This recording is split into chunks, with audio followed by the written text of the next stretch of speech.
Moving to the functions or the physiology of these various hormones. Let's start off with aldosterone. Aldosterone is important in sodium reabsorption and fluid volume. It's also important as its ability to excrete excess potassium. Androgens are important in secondary sex characteristics, as well as androstenedione can be converted to either testosterone or estrogen by peripheral tissues. The functions of cortisol. You will increase the release of amino acids into the blood, which increases both blood amino acid level and blood glucose level.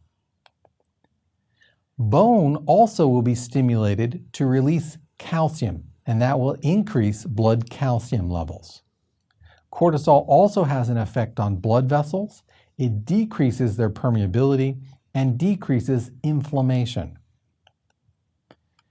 There are also increases in lipids being released from adipose tissue, and that increases blood lipid levels.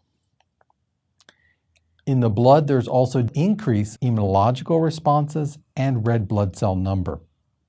Finally, cortisol stimulates the appetite, so you want to eat more. So overall, this process is really about short-term needs. What do you need in the short term? If you're stressed and you need to perform well, you need to have high blood glucose levels, blood lipid levels, blood calcium levels, and you don't worry about inflammation or immune responses. Why? Because you're stressed. You need to make sure you have enough energy at the moment, and you're not worried about defending yourself over the long term. So this is why glucocorticoids, such as cortisol, are oftentimes used for these two purposes. Either to have an immediate burst of energy, or they are oftentimes exploited pharmacologically for their anti-inflammation and anti-immune responses. So people on immunotherapy oftentimes are given some corticosteroid so that this response will be blunted. It does have some side effects, things like prednisone, and the side effects are a loss of bone mineral density, increase in appetite, which allows for more storage of fat.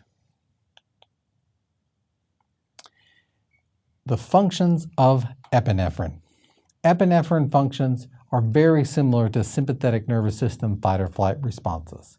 You get increases in heart rate, increases in arterial blood pressure, and all the myriad of responses that are associated with this fight or flight reaction. Those include other items such as pupil dilation, as well as getting more air into the lungs with bronchodilation.